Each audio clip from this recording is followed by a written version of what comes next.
So this, today an India that the world wants to play with, an India which is frankly good for global business, an India which sets standards, which tests other people's mettle. It happens in my businesses. You said you played them better because from the traditional side-on position, you now move to an open-chested position. I couldn't have found a better description for a Pakistan policy. I like to constantly compare the evolution of cricket in India with the evolution of Indian foreign policy and with India itself. I like to constantly compare the evolution of cricket in India with the evolution of Indian foreign policy and with India itself. And as I said, and I'll speak about that a little bit. For me, you're the real thing. You're the person who made it happen. So I said, okay, here's a chance for me to see you, to see other living legends, and therefore my very quick response to you. Now, in my travels, fortunately I travel a lot, and fortunately I read in my travels. So when I went through the book, I had some takeaways, and I'd like to share some of that with you. I think the first takeaway from your book was that the world is intensely competitive. It is intensely competitive, but respect is earned. So the same Clive Lloyd in 1976, who did not spare any of you from bodyline bowling, was also the fielding captain who was generous enough to declare that pitch unfit in 1983.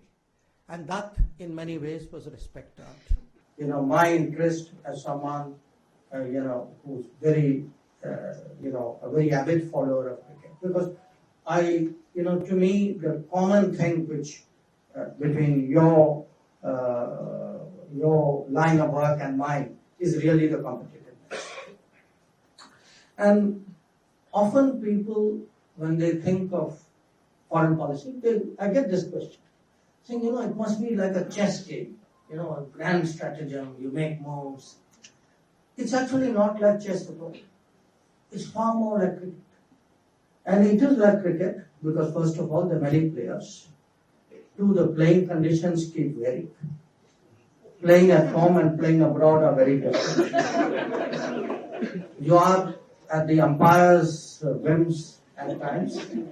I won't even talk about the cricketing board. There are many formats, and at the end of the day, a lot of it is about psychology. I do exactly what you are doing, trying to outthink the other team, trying to get into their heads. That every time you go out there to do your business, it is actually that competitive spirit that you tell yourself, I have to win this. So I must share with you one, not a secret, but one habit. Many of my colleagues know this. We often, at least I often, use cricketing analogies to describe people. That if I have to tell somebody, saying, take risks, I would say, yeah, wo Sehwag, be a little bit like it. So, cricketers are great analogies to explain to people in very complex situations what they should be like in their behavior. So, in my own system, if I have to tell someone, hang in there, take it on the chin. Whatever happens, stand your ground. You are the analogy I use. Now, I can think of a few other similarities, as I said, between cricket and foreign policy.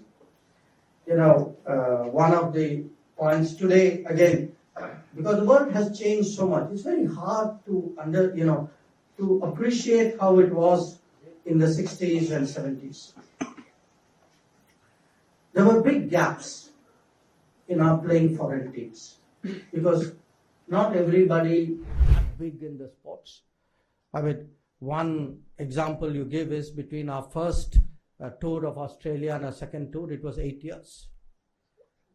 Now, interestingly, something like that is happening in foreign policy too. And by the way, in Australia, I must tell you, between prime ministerial tours, sometimes there are 30-year gaps, sometimes 20-year gaps. So this, today an India that the world wants to play with, an India which is frankly good for global business, an India which sets standards, which tests other people's mettle. It happens in my business also. And that to me was interesting. But there were two pieces of advice I saw. One was what your father told you, and I think that applies so much to us, about playing fast bowlers. To me, the entire world is a bunch of fast bowlers coming at me. Move early, play late. This is the advice I would also give to my colleagues. Move early, play late, prepare well, anticipate, read them, and then play. And the other is what you said about Pakistan and the 1982-83 tour.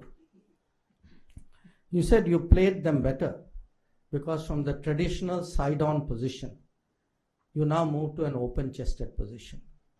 I couldn't have found a better description for our Pakistan policy than that. So, what I want to